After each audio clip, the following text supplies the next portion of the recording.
कर्नाटक में आज विधानसभा चुनाव, तो 224 सीटों पर किसे कितनी सीटों पर जीत मिल सकती है। 2018 में बीजेपी ने 104 सीटें, कांग्रेस ने यहां 80 सीटें, जेडीएस ने 37 और अन्य की बात की जाए तो 3 सीटों पर जीत मिली थी।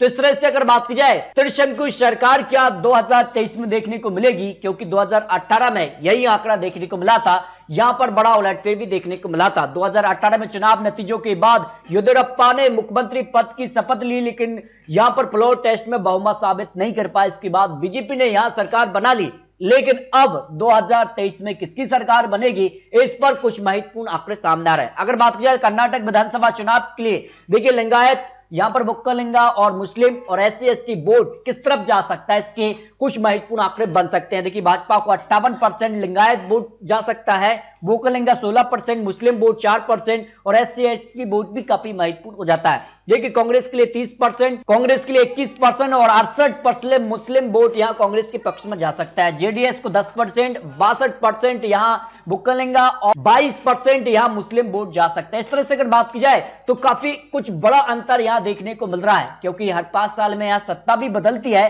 तो कुछ महत्वपूर्ण मुद्दे इस बार चुनावी मैदान में जरूर यहां पर जो है जनसभाओं पर देखने को मिल रहा है। देखिए आरक्षण का मुद्दा भी एक बड़ा मुद्दा यहां कर्नाटक चुनाव में है, और यहां पर देखिए अमूल और नंदनी के मुद्दे भी अब चुनावी मैदान में है। 40% कमीशन, परिवारवाद, महंगाई और भ्रष्टाचार और जैसे मुद्दों को लेकर यहां विपक्ष चुनावी मैदान में उतर चुका है। तो किसके दावे और किसके वादे में दम दिखता है, क्या सरकार के काम से संतुष्ट नजर आ रहे हैं। एस कहने वाले 35% है, नो कहने वाले 48 और 17% कह नहीं सकते। ऐसे लोग आ जाते हैं जो कर्नाटक को लेकर कुछ महत्वपूर्ण सवाल भी रहे हैं। देखिए कर्नाटक में अगली सरकार किसकी बन सकती है। बीजेपी के 31% चांस दिखाई दे रहे हैं, कांग्रेस के 38%, जेडीएस को 18% और अन्य की बात की जाए तो यहां 13%। इस बार आपको बता दें कि जेडीएस कांग्रेस अलग अलग चुनावी मैदान में है, इस कारण से त्रिशंकु सरकार बनने के सबसे ज्यादा चांसेस दिखाई दे रहे हैं। अगर कर्नाटक चुनाव के लिए जो अनुमान वोट शेयर में लगाया जा रहा है, बीजेपी को 36 से 40% वोट शेयर जा सकता है, कांग्रेस को 42 से 44% वोट शेयर